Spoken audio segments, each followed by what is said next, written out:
Hi, this is Nancy Foster, and I'm just going to review the DEH 489 Current Concepts in Dental Hygiene 2 course syllabus.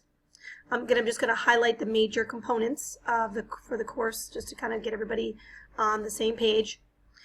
So the focus of this concepts course is going to be oral health research pipeline and practice.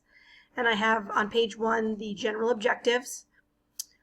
This course does require that you have access to the internet on a regular, routine, continuous basis.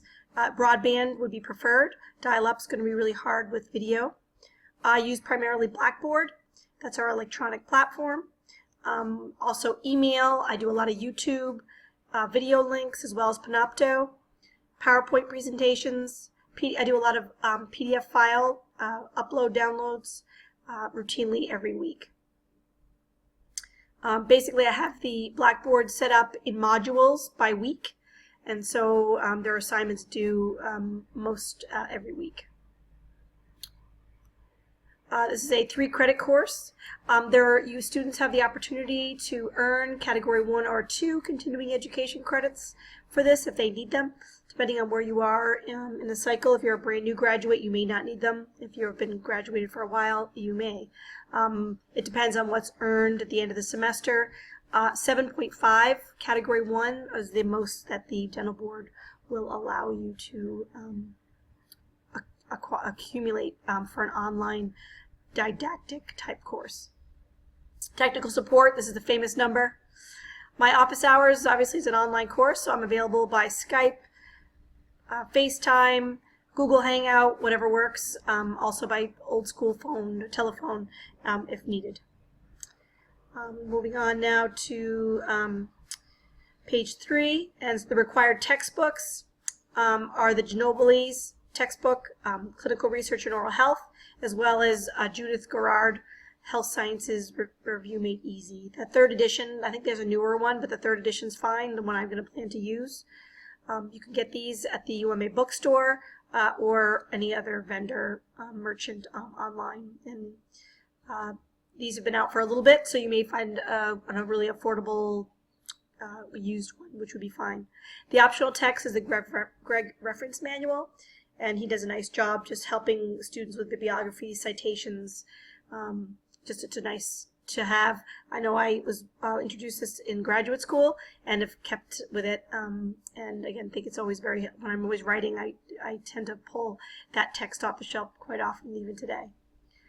Website resources, I have a whole link page in Blackboard for that. Also, all the assignments, major written assignments, have to be in APA format, and I have a RefMe link.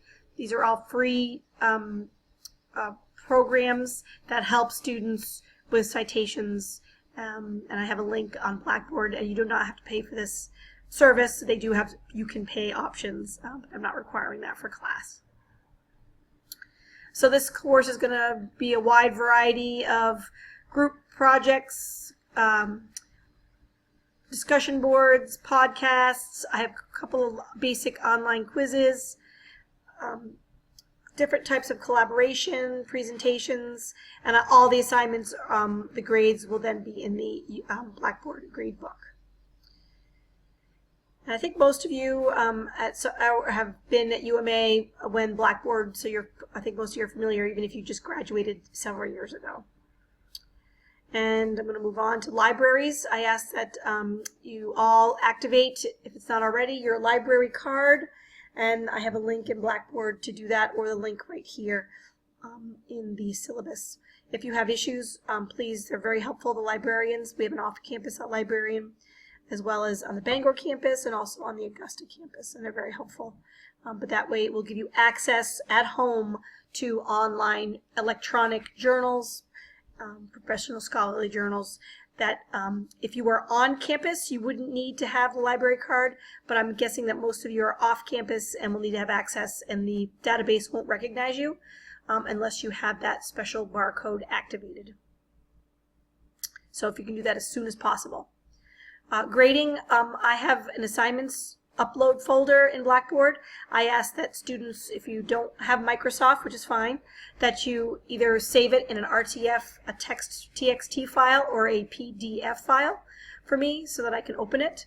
If you have Word, then just leave it in Word because I can open that without a problem.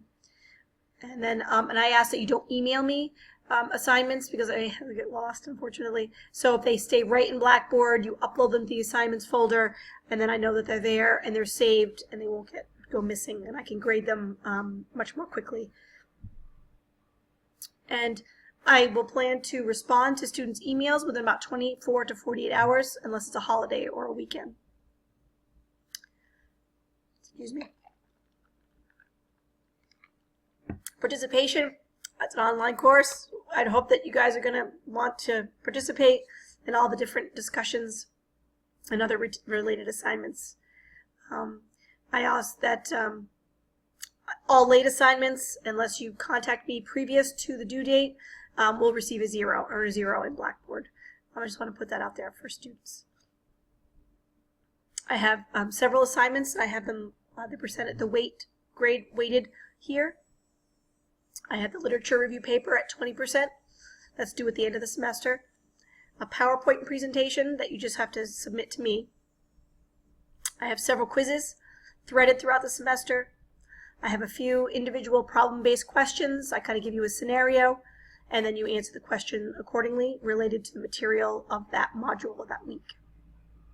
I will also have several discussion board postings, which are also graded.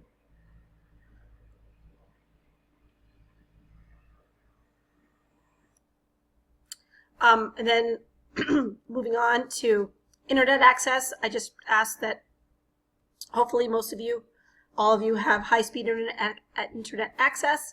If not, you may want to consider going to Starbucks or Dunkin' Donuts or McDonald's, all public libraries.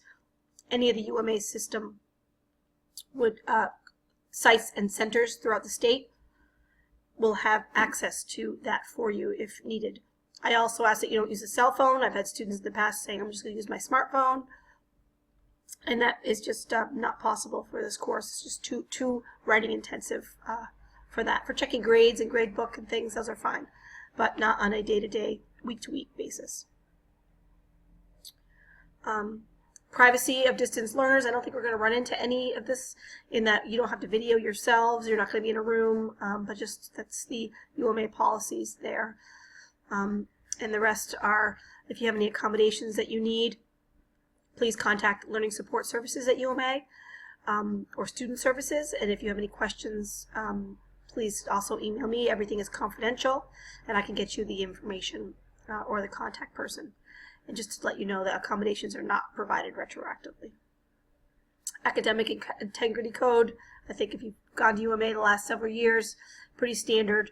I hope that people are not going to cheat and fabricate and plagiarize. And then the email piece, that's relatively new to UMA, requiring that students only use main.edu for corresponding. So if you were to email me from your Yahoo, I can read it, but I'm not allowed to respond. I have to respond, resend another email with the student's main.edu. So I just ask that you all either forward, but when you do email me and you want me to respond, if you could just use your main.edu account, it just makes it cleaner and easier, and then things don't get lost. The class schedule, this is just a quick summary of the topics week by week. We do have a couple holidays in there, like Columbus Day week break and also Thanksgiving week break. And we end, there's no final examination in this class, just the writing assignment was due towards the end of the semester. And I have a detailed course schedule which has all the required readings. It's posted in Blackboard. And that's it. All right, I look forward to it. Thank you.